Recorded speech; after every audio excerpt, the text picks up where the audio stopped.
emocionada. E sem mais delongas, pessoal, vou chamar aqui quem vai dar o show para vocês aí, até a hora que ele quiser. É com vocês, Luiz Henrique, vem pra cá, por favor!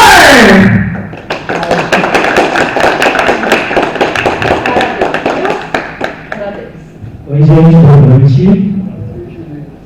Primeiro, agradecer a Ana pelo convite, pelo pessoal da organização da parada, por ter me chamado para apresentar esse bloco hoje.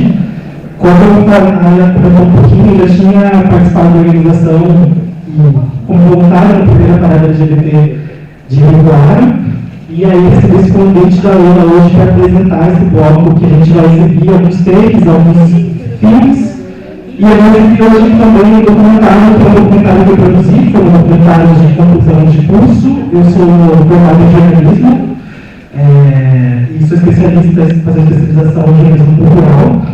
E o meu trabalho de conclusão de curso foi um documentário contando um pouquinho sobre a discussão da doação de sangue para pessoas LGBTs.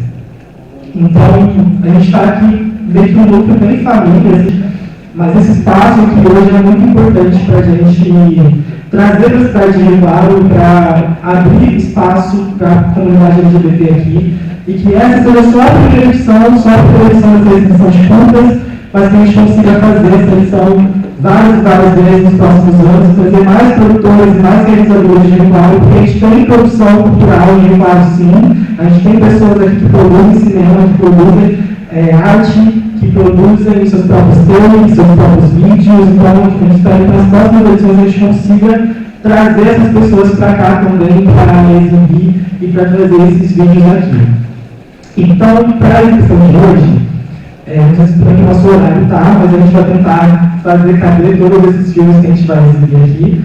Mas o nosso primeiro bloco, para dar uma esquentada, para a gente se animar para os filmes que vão passar, a gente vai passar uma sequência de videoclipes. Então, são 10 clipes de alguns artistas LGBTs de cenas diferentes, tanto da região quanto de outros lugares do Brasil, de outros países também, para a gente conhecer um pouquinho do que está sendo produzido de música LGBT, mas também entender um pouquinho dessa produção cultural de videoclipe, porque videoclipe também é uma arte, uma cena cultural LGBT muito interessante, uma linguagem para se comunicar com a população LGBT muito importante também. Então a gente vai começar com o bloco exibindo alguns videoclipes, depois a gente vai para o bloco de documentário, depois eu vou falar um pouquinho sobre esses documentários que a gente vai exibir aqui hoje, e depois a gente vai para uma sessão de curtas de ficção, onde a gente vai exibir alguns takes de animação e de ficção de pessoas também com atores. E é isso, espero que vocês gostem, bom filme para todo mundo. Se der tempo, talvez no finalzinho a gente faça só uma troca de ideia, tipo um debatezinho, se der tempo, mas se não der, é importante que a gente esteja nesse espaço para aproveitar, curtir o cinema e ter a oportunidade de conhecer esses filmes, esses takes que são diferentes, que a gente às vezes não tem acesso, e tentar conhecer outras culturas e outras formas de pensar, que a gente sabe que a nossa comunidade é uma comunidade muito diversa, de pessoas que pensam muito diferente, mesmo dentro da sigla. Então a gente vai ter essa oportunidade hoje de conhecer um pouquinho dessas culturas de várias regiões do país e também do mundo. Então espero que vocês gostem e vamos começar. Bom filme para todo mundo.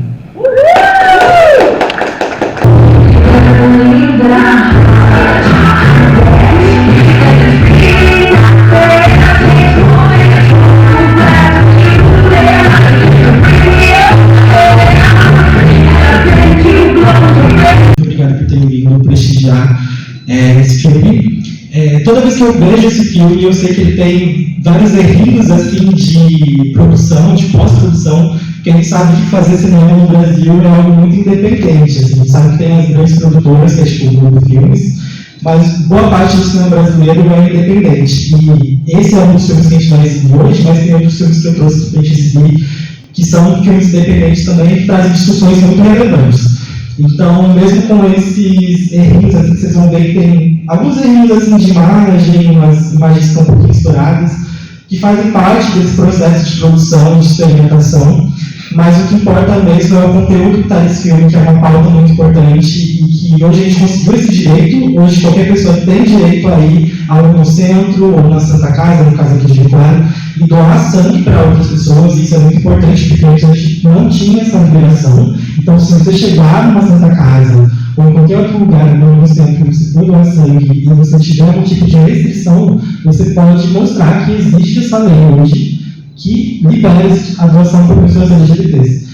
Né? Então, esse filme fala um pouquinho dessa discussão de pessoas que passaram por situações de constrangimento e fala dessa importância, né, de o quão importante é essa pauta e quão importante é lidar salvar vidas. Então, a gente vai ver esse filme, depois tem outros filmes na sequência que são bem interessantes também e a gente vai deixando rodar.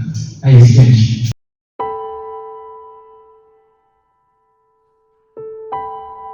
E o Brasil escolheu o azul, cor de macho, de burguesia, e a cor mundana, o vermelho, é agora oprimida por aquele que pede a paz de joelho.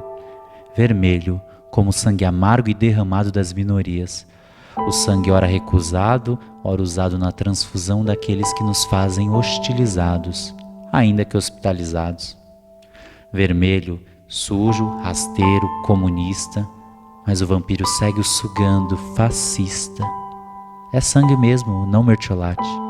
Jogam a pedra na Geni, já que ela é boa de pegar, ela é boa de depois cuspir, já que ela dá pra mim e qualquer um. Maldita LGBTI. Nos fazem cortes e cortam investimento sem nenhuma corte. Nos imputam a responsabilidade do HIV, mas não foi a gente que trouxe a DST. Na Índia, a vaca segue sagrada e o gay enfim descriminalizado. No Brasil, ambos abatidos, violados, gados. Bicha, ré no quibe, leva vara, queima rosca, florzinha, baitola, viado. Sou sim, obrigado. Seu sangue no nosso membro, no nosso chão, na nossa mão, mas nunca bombeado pro coração. Sangue de Jesus tem poder, mas é sangue de Mateusa, Marielle, Dandara que está a escorrer.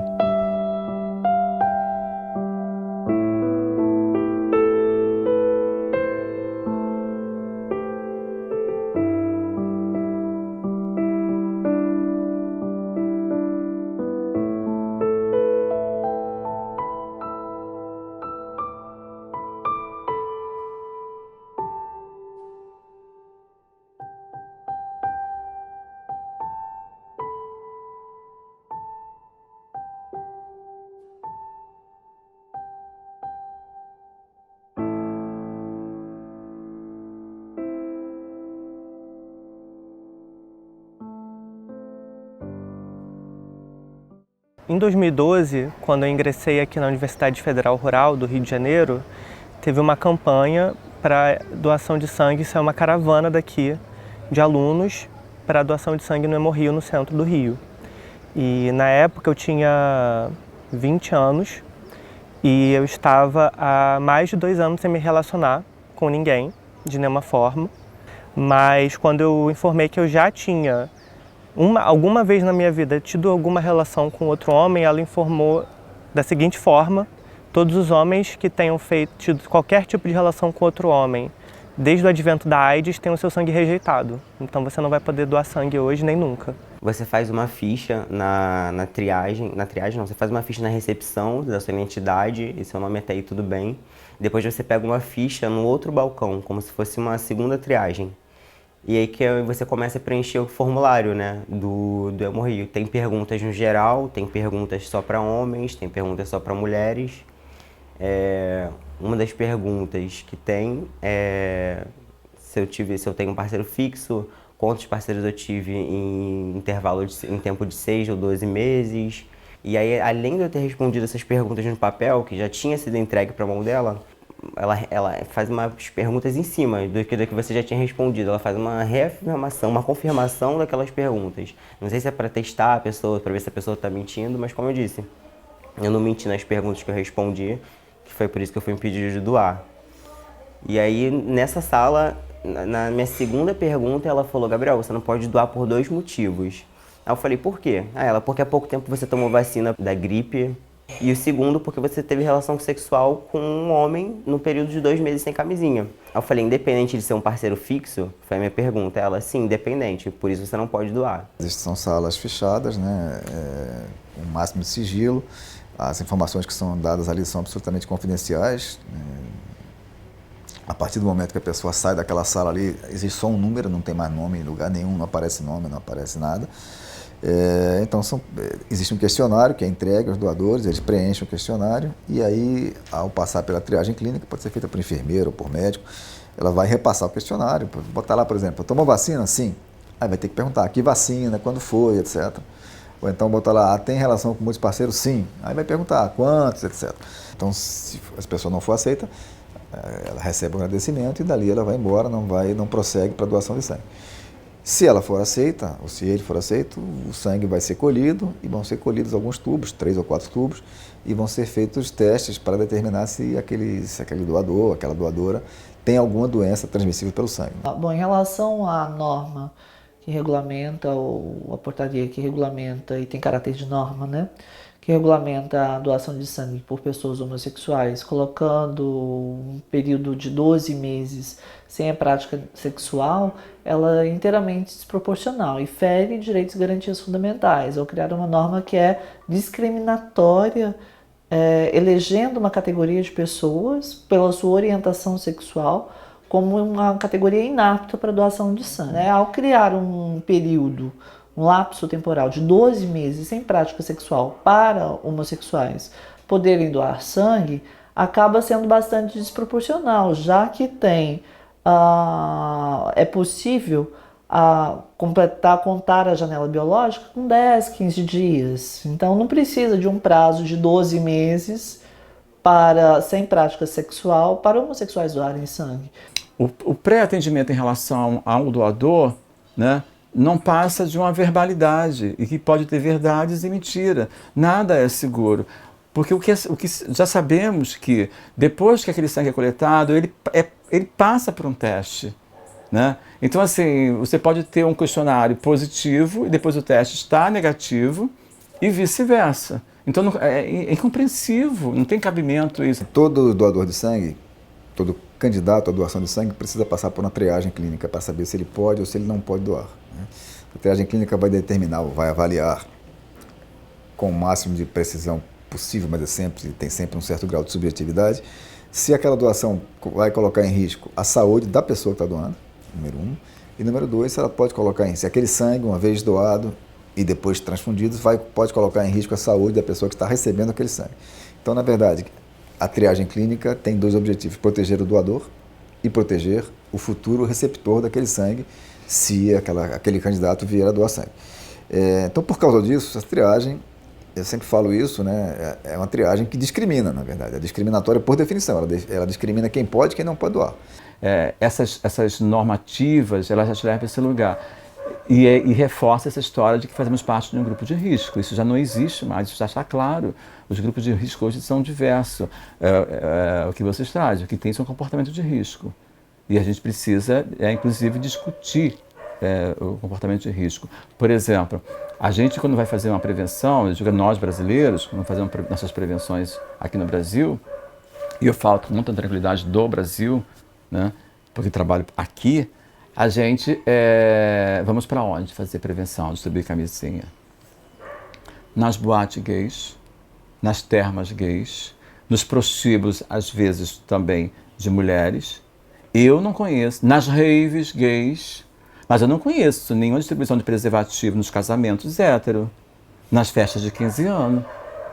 E nós sabemos que os nossos jovens estão tomando leite pela boca, pelos poros, pelos ouvidos, leite humano, né?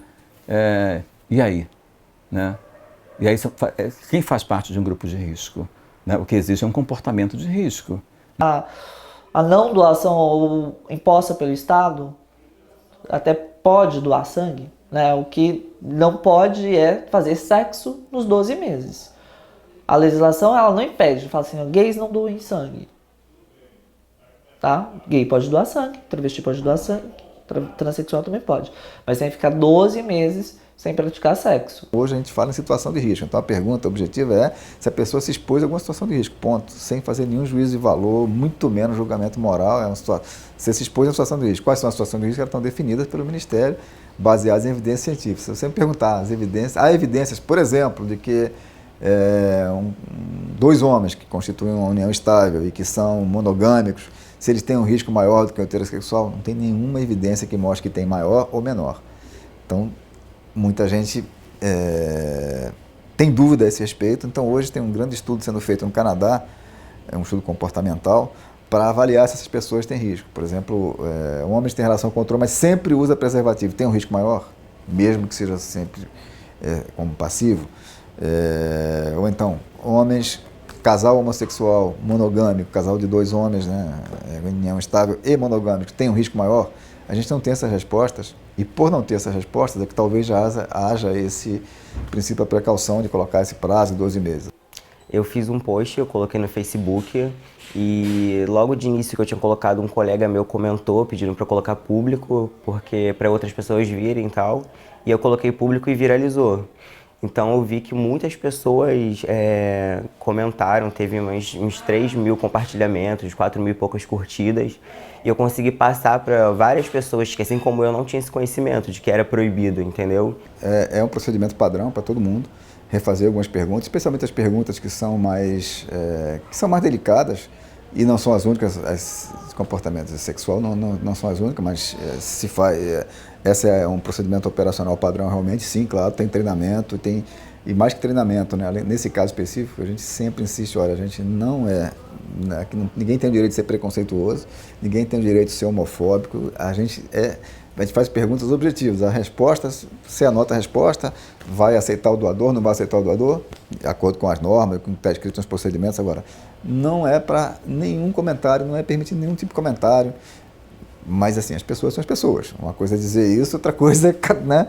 Tem gente que é preconceituoso. Não dá para tapar o sol com a peneira e dizer que não, aqui só tem um funcionário que não é preconceituoso. O que acontece é que no Brasil, hoje, diminui muito o gráfico de homens gays que se identificam como homens gays, né? Portanto, quando você olha para um grupo que antes era 1000 e agora só tem 500, né? E aí você percebe que antes, quando eu tinha 1000, eu tinha uma contaminação de um número Y, e agora tem um número X, em relação a esse quantitativo, parece que cresceu esse número. O que você não dá... E aí esse número aqui aparece nesse gráfico, porque esse sujeito fala de onde ele vem, quem ele é, de onde estava esse corpo. Agora, quando você pega os HSH, né, homens que transam com homens, mas que também são casados, que têm mulheres, etc, etc, tá? Não tem nenhum gráfico para isso, entendeu? Porque a gente precisa entender de onde vêm esses dados. Esses dados vêm de sujeito que se identifica como cidadãos gays, que é o meu caso. Então eu já consigo existir, né? Mesmo que tendo que gritar, mas eu sou um cidadão gay. Mas quem é no Brasil que se identifica como cidadão gay, né? Então esses gráficos vêm daí. E aí sinto muito. Cidadão gay não, porque quem mais se trata nesse país são os gays assumidos, as travestis e as prostitutas.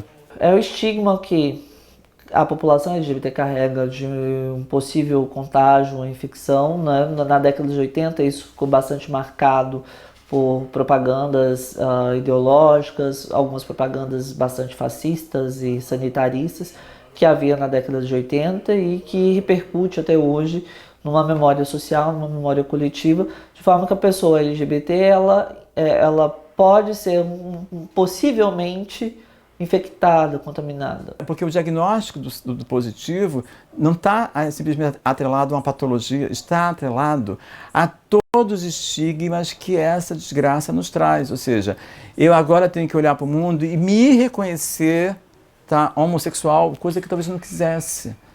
Eu tenho que me reconhecer homossexual e, mais ainda, eu tenho que dizer para o mundo que eu dou a bunda. Porque quando se fala de homossexualidade nesse país, se fala de um pênis entrando e saindo de um ânus. Como se ser homossexual fosse isso, apenas isso. E aí é surreal. Como é que você sai por aí dizendo que eu dou a bunda a toda hora? Porque é essa a questão. Porque os homossexuais eles são estigmatizados como promíscuos. Primeiro, eu queria deixar um ponto que eu acho muito importante, que a gente a gente proíbe, na verdade, usar essa terminologia de assim, homossexual, porque isso é um rótulo, né? E nosso papel não é colocar rótulo em ninguém. A gente simplesmente pergunta, se for homem, por exemplo, se teve relação sexual com outros homens, sem por isso rotular se é homossexual, bissexual, o que quer que seja. A pergunta objetiva, teve relação sexual com outros homens nos últimos 12 meses.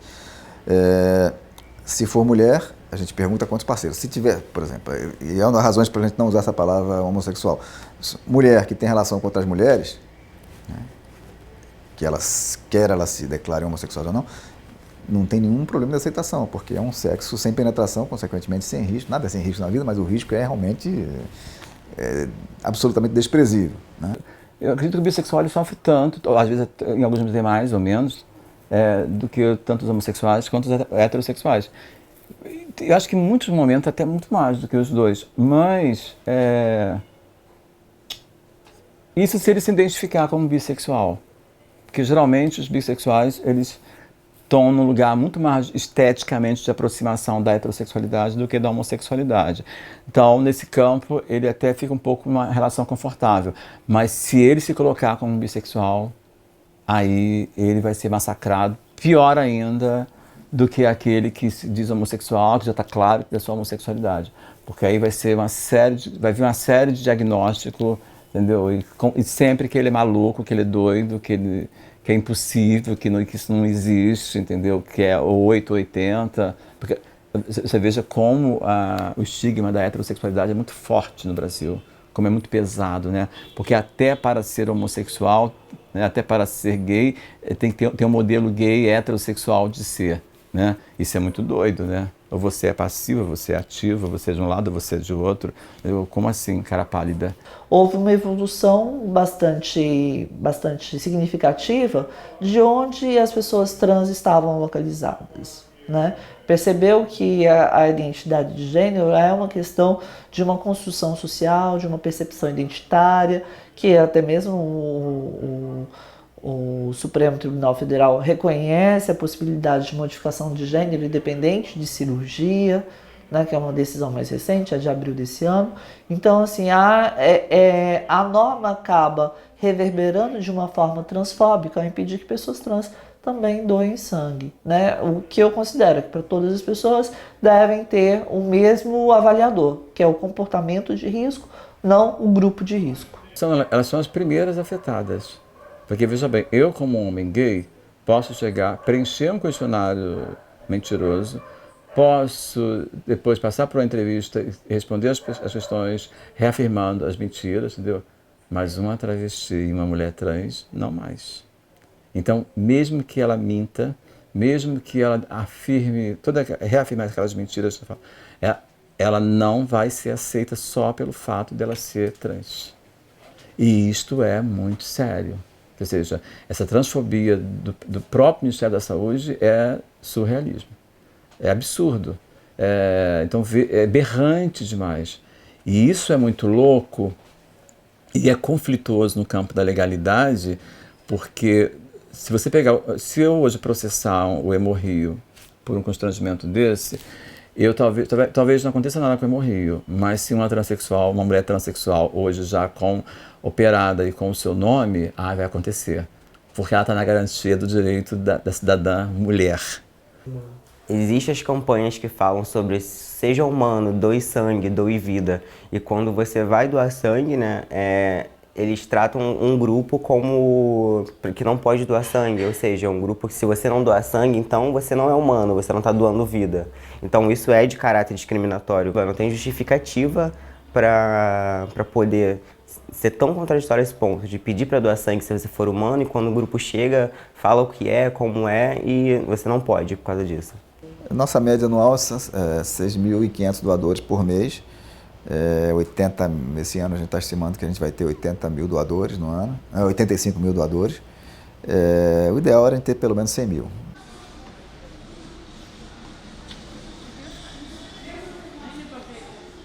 Sabendo que existem pessoas precisando muito de doação de sangue e que eu fui impedido de doar, o primeiro sentimento é de revolta, de saber que, apesar das instituições estarem cientes desse quadro calamitoso, elas não estão preocupadas o suficiente para rever as suas normas e suas decisões, e ao mesmo tempo eu me sinto discriminado, humilhado como eu me senti naquele dia. Porque na medida em que eu tinha a possibilidade de ajudar e estava disposto a isso, eu não fui, mesmo me enquadrando numa medida que já é considerada discriminatória Sem doação de sangue, a gente não consegue fazer transfusão, e sem transfusão a gente consegue fazer, por exemplo, cirurgias cardíacas de grande porte, transplante de órgão, tratar paciente com quimioterapia, com câncer, etc. Então a transfusão é um procedimento ainda muito frequente em medicina, sem nenhuma perspectiva futura nos próximos anos de substituição por um produto qualquer, sintético, artificial, o que seja. Então é insubstituível, não pode ser fabricado, não pode ser vendido, não pode ser comprado, tem que ser doado. Então é um produto que a gente depende realmente 100% da generosidade da população do Rio, do Brasil, do mundo. Né? O Brasil ainda é um país de coronéis, entendeu? Então assim, tem uma ignorância, tem uma questão intelectual muito séria e cultural, mas é um país que ele não consegue nem direito aplicar suas leis de fato. Imagine sem elas. Né? Ainda é o país da arma, que se resolve as coisas com a arma. Então, para a nossa população, isso é muito pior. Toda ação de afirmação de um direito, de garantia ou de combate à violação de direitos é um passo bastante significativo. É lamentável que no Brasil a construção de direitos da população LGBT ela se dá por um outro viés, que é somente pelo viés do judiciário. Né? Nós precisamos ter um congresso forte, com representatividade, que reconheçam as questões LGBTs, que reconheça as pautas e as demandas LGBTs, para mudar desde o processo da origem legislativa e não depender tanto do judiciário como julgamentos como esse, que onera o país, que onera o Estado e que não seria mais alvo de uma demanda assim. A gente precisa romper com essa lógica de preconceito que torna o Estado um Estado heterocisnormativo. Se tivéssemos hoje uma PL 122, que foi a primeira tentativa de lei contra a homofobia no Brasil, se houvesse esse tipo de situação, não estaria acontecendo. Porque no momento que eu cheguei para fazer uma doação e eu fui discriminado só pelo fato de eu ter preenchido que eu era homossexual numa ficha, né, na mesma hora aquele estudo seria penalizado e minha doação teria que ser feita. Então, veja como a gente precisa de canetadas ainda nesse país. Isso serve para todos, mas no nosso caso é pior ainda, porque as pessoas insistem, que é uma questão de ignorância, de não compreender de fato o que se passa. E isso cria mais estigma, porque quando um instituto de hematologia não me reconhece como um doador saudável, entendeu? Ele está dizendo que eu sou uma pessoa doente. Pela votação, pelo andamento da votação, acredito que o STF vai julgar como inconstitucional a norma, até porque alguns ministros já se manifestaram, o relator, outros ministros já consideraram que a norma ela é desproporcional, que ela fere direitos e garantias fundamentais, mesmo levando em consideração outros fatores que são apresentados pelos órgãos de saúde do país. Então eu acredito que o julgamento do STF vai ser positivo, considerando essa norma inconstitucional e assegurando que medidas mais proporcionais sejam tomadas e que essa questão não seja, a orientação sexual não seja um fator de inaptidão para a doação de sangue. Eu acredito que nesse momento que o STF tem a oportunidade de opinar sobre essa medida que impede a doação de sangue por homens que tiveram relação com outros homens no período de 12 meses, é uma excelente oportunidade de derrubar uma medida discriminatória de fato. Se existe um comportamento de risco, que é um conceito estabelecido pelas instituições, que ele seja uma forma de impedimento para a doação de sangue independente de orientação sexual. Se os heterossexuais estão adotando um comportamento que pode implicar numa transmissão de uma doença infecto-contagiosa a possíveis beneficiários desse sangue, que eles sejam impedidos na mesma medida que os gays, ou lésbicas, independente de orientação sexual ou identidade de gênero. Agora, restringir esse tipo de critério, impedimento para a doação de sangue a apenas uma parcela da população, partindo de um pressuposto de que só ela pode ou ela tem mais chances de transmitir uma doença infecto-contagiosa, é bastante discriminatória e atentatória contra a dignidade da pessoa humana. Acho que o que eu espero que melhore é que a gente tenha a nossa vez de poder doar, de ser solidário, de ser cidadão, e que tenha que o Ministério da Saúde tenha mais recursos para, mesmo que o sangue chegue lá, seja analisado e seja descartado, mas para que tenha recursos, tenha materiais suficientes, profissionais suficientes para poder chegar a fazer a coleta. Porque só fazendo a coleta e depois a análise que vai saber se vai poder ser aproveitado ou não. Então espero que tenha e mude um pouco esse protocolo, porque é um protocolo de caráter completamente discriminatório. Entendeu? Quem estão perdendo são eles, a sociedade que perde. Né? Porque não existe nenhum outro grupo, não é porque eu faço a parte, mas não tem nenhum outro grupo solidário do que o grupo LGBT, que tope a luta, que tope a guerra, entendeu? Que tope de fato fazer o mutirão e fazer as pessoas acontecerem. E é uma pena, né? Porque hoje, se fazemos uma campanha para dentro do grupo LGBT de doação, amanhã o Hemorrio estaria lotado, com filas. Tá? E as pessoas na fila felizes, cantando, dublando, dançando. A gente não consegue colocar 1 milhão, 3 milhões de pessoas na rua? Imagina uma parada, você fazendo uma campanha de doação. Pessoas estão morrendo precisando de sangue, gente. E tem pessoas que estão sendo impedidas, com sangue saudável, de doar o seu sangue. Façam suas apostas, tragam todos os dados. Eu incito a proposta, te boto de 4. Foi pra evoluir que eu inflei a revolução. Misturei o desgosto com a descompaixão. Então varia na noite, roubando a tua mãe. O teu circo eu conheço, ultrapassa martini e champanhe. E pra subir na vida, alpinista oculta, te enxergo de longe e te boto na luta. Cai fora, destrói o teu clã. Tão louca, tão drop satã. Me enoja, desmonta o teu show. Não força.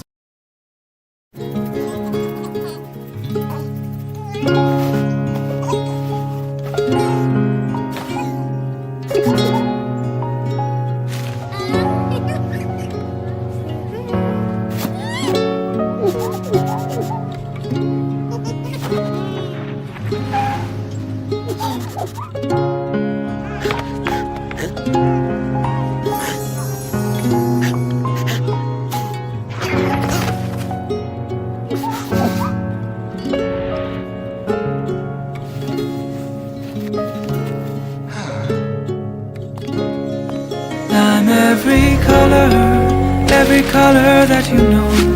I'm every color of the rainbow. Don't let go.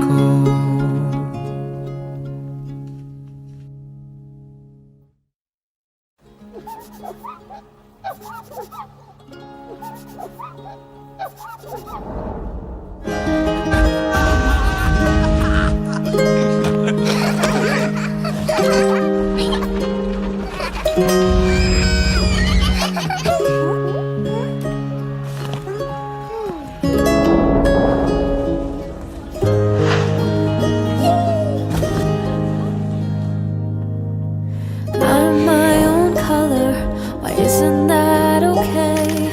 I can be beautiful in my own way, in my own way. The harder we have to try to fit in, the more we feel our otherness. I'm every color